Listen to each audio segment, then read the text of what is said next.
Hello everyone, and welcome to my The Bold Fans channel. I hope everyone is having a wonderful day. Before we begin, please hit the subscribe button and give this video a thumbs up. Electra's life was devastated when she learnt about Will's betrayal. It wasn't just the sting of infidelity that cut her so deeply. It was the disintegration of all she had believed in, the trust she had placed in their shared life, which was now revealed to be a frail mirage. They'd been together for 7 years. A period that felt both endless and fleeting, full with moments she thought characterized love.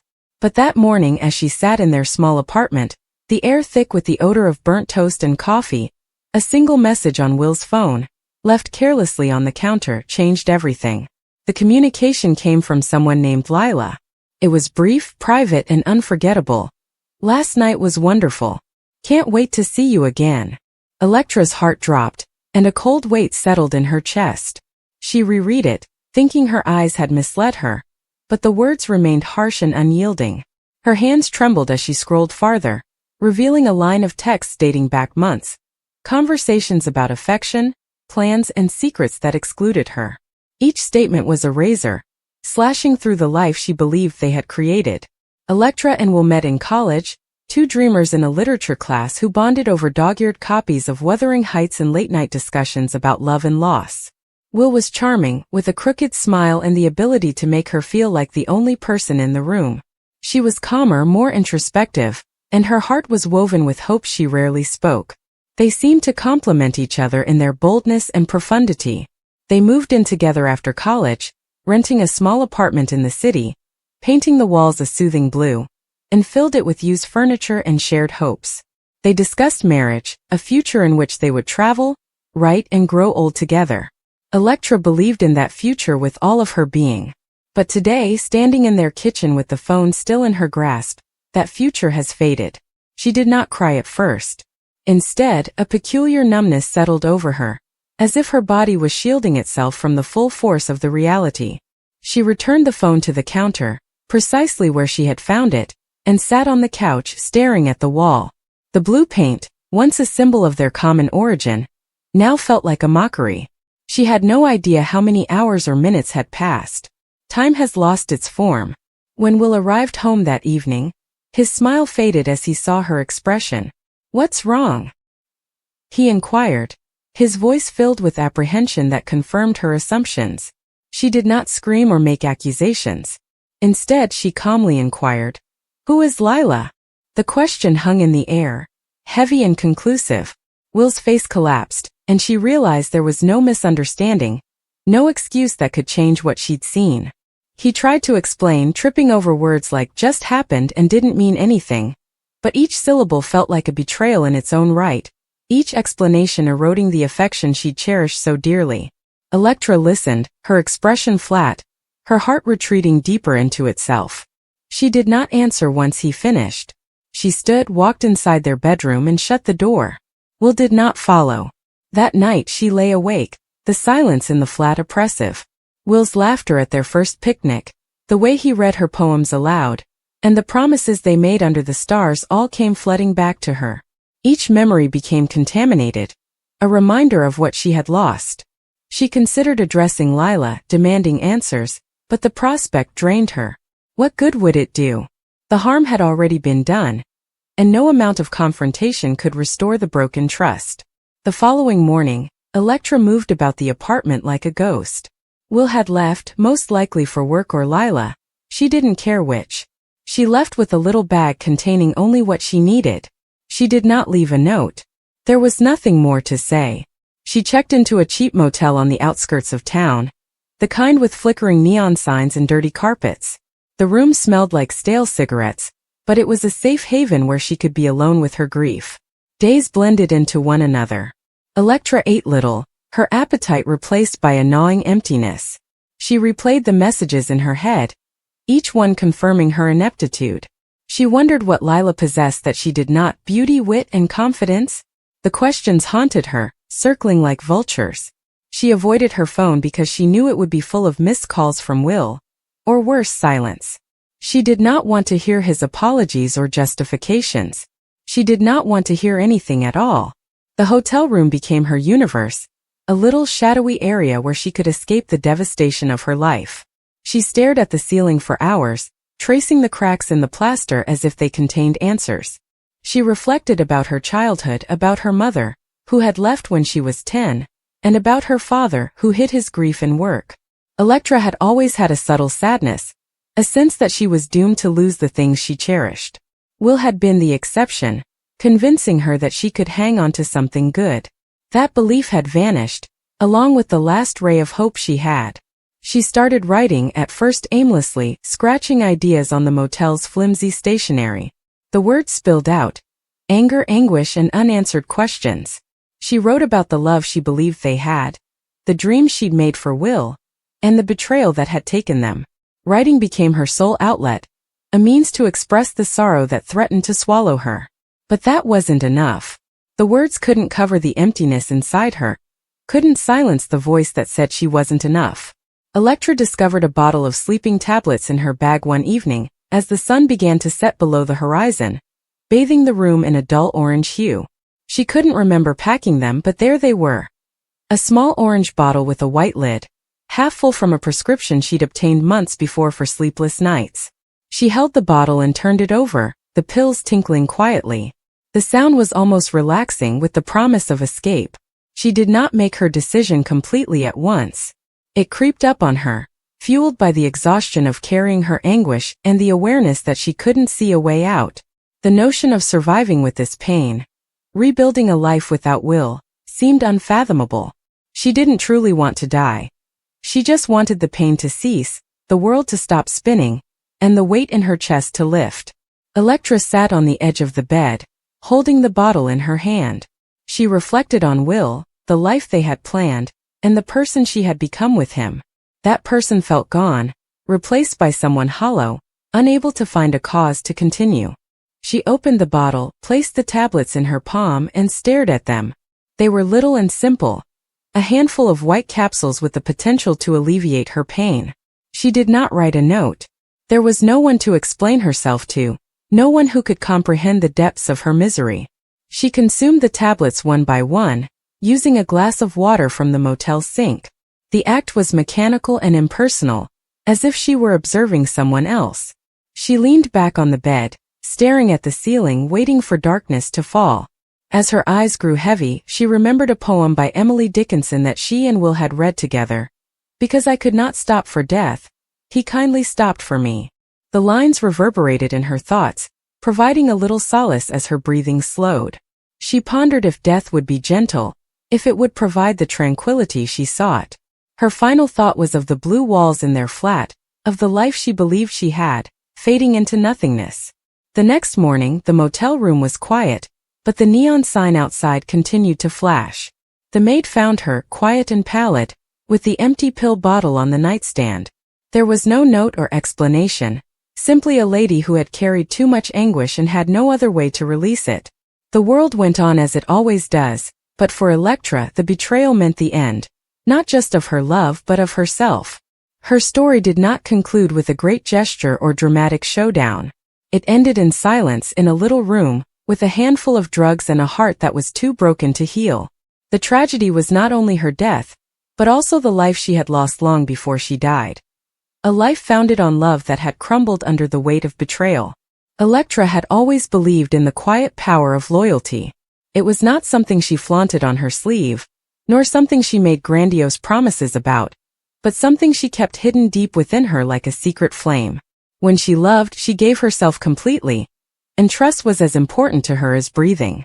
She believed Will when he claimed he loved her, when he promised never to hurt her, and when he murmured late at night that she was the person he wanted to spend his life with. However, believing in someone does not automatically imply that the truth exists. She immediately sensed the quiet between them. It was not acute like a fight or turbulent like rage. Rather, it was dull like a flower dying slowly in a vase of neglected water. Will began arriving home later as normal. He had legitimate explanations, work, meetings, obligations, but they were usually punctuated by a little hesitation, a pause that appeared too well placed. She tried to avoid thinking about it. She convinced herself that love entailed giving space, and that not every absence constituted betrayal. However, the dread increased inside her. like a shadow that followed her through the day and night. She began waking up at unusual hours, staring at the ceiling and listening for his breathing next to her. Sometimes he was not present at all. She would sit on the side of the bed, her heart pounding, waiting for the sound of the key in the lock, and for him to return home. When he did, he often smelled vaguely of something other than hers, perfume, laughter, a world she did not belong in. When the truth was revealed, it did not come with a yell or accusation. It came with an unexpected message, a line of words shining on his phone, which she picked up by accident. It wasn't explicit or vulgar, it was worse. It was tender. Words she assumed belonged solely to her were addressed to someone else. "I miss you," he'd wrote. "I can't stop thinking about how you make me feel alive." Her body became cold and her hands numb. For a long time she couldn't breathe, as if the room had shrunk around her. She carefully and quietly returned the phone to its original position, as if frightened of breaking something unseen. And in a way she did. That night, something inside her snapped silently and beyond repair. She did not challenge him. Not immediately. Instead, she carried the weight like a stone inside her chest. She smiled when he spoke to her, cooked supper, and laughed at trivialities, but the laughter was hollow, echoing through an empty space inside. She cried quietly into the pillow at night, not wanting to wake him. She convinced herself she could handle it, that she could forgive, and that everyone makes mistakes. But forgiveness implies repentance, and Will demonstrated none. He kept lying, slipping away, and living in two worlds as hers shattered. One evening she addressed him directly. Her voice was steady and even compassionate. "Do you love me, Will?" He paused. That hesitancy was the sharpest blade. His quiet said everything words could not. She nodded, as if she knew, and it was simple. He mumbled something about being stressed, confused, and not knowing what he wanted. She listened without expression, and when he finished, she told him she wanted some alone time. But she wasn't thinking about rebuilding. She wasn't thinking about healing. She was considering terminating the misery. For days she went through the motions of existence like a ghost. She went to work, welcomed people, answered inquiries, smiled when appropriate. Nobody noticed the difference because no one ever looked closely. Inside she was unraveling. Every word he had uttered, every promise, every touch echoed in her head like broken glass, stabbing more with each remembrance. She reflected on how she had given him everything. Her trust, her body, her future. And how quickly he had abandoned it for someone else. On the last night, she sat by the window with a single candle. The world outside felt calm and remote, as if it no longer belonged to her. She penned a letter, but she was unsure whether anyone would ever read it. She did not write charges or bitterness. She just wrote the truth. That she had loved with everything she had. That she had run out of strength, and that betrayal had hollowed her out until nothing remained. She ended with a statement that shattered her own heart as she wrote it. "Please, when you think of me, remember that I loved you. That's all I ever wanted to give." She set the letter on the table, extinguished the candle, and opened the bottle of sleeping pills. Each tablet represented a slight surrender, a step closer to stillness. She lay down on the bed, her hand lying where his had frequently been, and closed her eyes. The world fell away. When Will found her, it was already too late. The room smelled faintly like extinguished wax. Her expression was placid, almost serene, as if she had finally achieved the rest she had been denied in life. The empty bottle sat on the nightstand, with the letter alongside it. He read it once, twice, and again, his eyes burning but not shedding tears. He wanted to scream, but the sound didn't come. People say sorrow comes in stages: denial, rage, bargaining, despair, acceptance. But Will experienced it all at once, like a storm that smashed through his chest and left him broken. He saw her in every corner of the home, heard her laughter in the silence, and felt her absence like a burden he could never lift. Friends and family came, and condolences flowed in. They discussed sadness, loss, how young she was, and how unfair life can be. But nobody really knew the truth. No one realized that his betrayal had drove her into the arms of death. He carried that knowledge alone, like a hidden poison that gnawed at him day and night. He stopped going out. He stopped taking calls. He lived in the shell of their house, moving from room to room like a shadow. He would sit with the letter in his hands, tracing the lines of her handwriting and mumbling apologies into the air. "I'm sorry," he said repeatedly, but apologies do not reach the deceased. Will remained unaffected when months passed and seasons changed. He could not go on. He could not forgive himself. Every time he saw a lady who looked like her, his chest clenched and his breath seized. Every time he dreamed she was before him, sometimes smiling, sometimes crying, and always sliding away before he could grasp her. The lady he had betrayed was now the ghost of his life. And in the calm of the nights, when the quietness pressed too hard on his mind, he would occasionally consider following her, ending the punishment of remembering. Yet he never did. Perhaps it was cowardice or retribution. He lived, carrying the awful reality, remembering the girl who loved him so profoundly that she killed herself after he broke her heart. Will's story did not conclude that night, although Electra's did. His was a tale of surviving when survival feels like damnation, of living in the ashes of love, and of being tormented by a name muttered in the dark. Some stories do not involve heroes or redemption. Some stories are just about loss, and how the worst thing isn't death itself, but how betrayal can make love terrible. And so Electra's legacy lingered on. Not in laughter or joy, but in pain, stillness, and the empty spaces where trust once thrived. Her love was pure, but purity is frail and once damaged cannot be repaired. The world eventually forgot her as it always does. Will never did. He carried her like a never-healing wound, a reminder that treachery can kill more than just love. It may murder the entire soul that once believed in you. That was the saddest part of all. Time passed, but it didn't heal. Will aged but did not grow. The years chiseled wrinkles into his face, but the wound within him remained as raw as the moment he saw her lifeless body. He attempted once or twice to let someone else into his life. A buddy introduced him to a woman who was nice, patient, and understanding. She smiled kindly, spoke softly, and attempted to get to know him. But every time she laughed, he remembered Electra's laughter, and his chest tightened until he could not breathe. Every time she reached for his hand, he jerked away unintentionally, as if his skin couldn't take another touch. He realized then that his heart had been buried alongside her. All that remained was a shell, a body retaining the memories of a love that had been destroyed. The nights grew darker, and he found himself walking to the cemetery more frequently, standing at her grave with nothing to say.